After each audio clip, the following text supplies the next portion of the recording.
এবারের ঈদের most favourite একটি ডেজার্ট রেসিপি যা আমার ঈদের আনন্দকে বহুগুণে বাড়িয়ে দিয়েছে। আসসালামু আলাইকুম, welcome back to my another cooking video. কেমন আছেন সবাই? আশা করি সবাই অনেক ভালো আছে। এমনিতেও সামনে কোরবানি ঈদ, আমাদের কিন্তু ঈদের ডেজার্ট লাগে। তাছাড়াও যে কোনো অকেশনে কিন্তু আমরা ডেজার্ট খেতে অনেক বেশি পছন্দ করি। অনেকে হয়তোবা মালাই কেক খেয়েছেন। বিশ্বাস করাতে পারবো না, এই মালাই কেকটা এত বেশি মজার যে আপনারা যে কেউ এই কেকটার প্রেমে পড়ে যাবেন। এখানে আমি নিয়ে নিচ্ছি 1/3 কাপ পরিমাণের ভিভো হুইপ ক্রিম, আর এখানে দিয়ে দিয়েছি 1 টেবিল চামচ পরিমাণের চিনি। এখন এইটাকে আমি লো স্পিডে বিট করে নেব। যেহেতু আমি এখানে গোটা চিনিটা ইউজ করেছি, চিনিটা সম্পূর্ণ মেল্ট করে নিতে হবে, নয়তো খাওয়ার সময় একদমই ভালো লাগবে।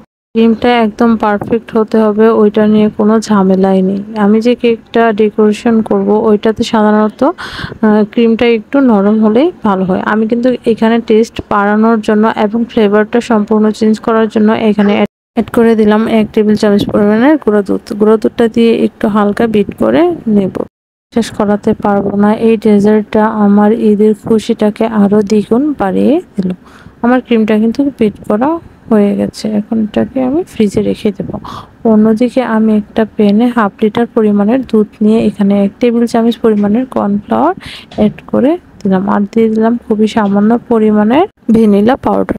দিয়ে তাড়াতাড়ি করে নাড়াচাড়া দেব, কারণ লেট করলে এটা নিচে জমাট বেঁধে যাবে। আর হ্যাঁ, এখানে স্বাদ অনুসারে আপনারা চিনিটা দিবেন। 1 চিমটি লবণ দিতে কিন্তু একদমই ভুলবেন না।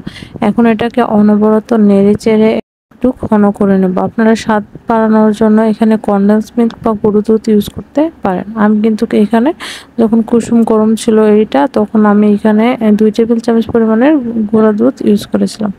অন্যদিকে আমি আগে থেকে ওভেনে কেক বেক করে রেখেছিলাম। এখন এটা গরম থাকা অবস্থায় কেকটার উপরে দিয়ে দেব। গরম অবস্থায় এটা কেকে দিলে এটা ভালো করে সবটা দুধ শুষে নেবে এবং খেতে এত বেশি মজা লাগবে যে আপনি এটা মুখে দেওয়ার সঙ্গে সঙ্গেই মুখের ভিতর মিলিয়ে যাবে। এখন যে ক্রিমটা বিট করে রেখেছিলাম, এটা উপরে আমি একটু হালকা ডেকোরেশন করে নেব। কেকটা অবশ্যই আমার ভালোবাসার মানুষ বাসায় একবার ট্রাই করবেন। আমি কথা দিয়ে বলতে পারি এটা কেউ অপছন্দও করবে না। এটা এত বেশি মজা যে আপনি এটা বাসায় যে কোনো অকেশনে আপনি এটা তৈরি করতে বাধ্য হবেন। বাসায় যে মেহমান আসবে, কোনো কিছু হাতের কাছে না থাকলে আপনার এই ডেজার্টটা তৈরি করে দিতে পারেন, এবং মেহমান থেকে শুরু করে সবাই এটা অনেক বেশি পছন্দ করে। পুরো ডেকোরেশন করার জন্য আমি এখানে ক্যারামেল সস দিয়ে দিচ্ছি। আপনারা চাইলে স্প্রিংকেলও এখানে অ্যাড করে দিতে পারেন। ক্যারামেল সসটা আমার বাসায় তৈরি করা ছিল, যার কারণে আমি এটা অ্যাড করে দিলাম। দেখতে একটু আকর্ষণীয় লাগবে, এই জন্য। ধরনের আরো নিত্য নতুন ভিডিও পেতে হলে অবশ্যই আমার পেজটাকে ফলো দিয়ে আমার পাশে থাকবেন। আপনাদের ভালোবাসা ও দোয়ায় আমি অনেক দূর এগিয়ে যেতে চাই।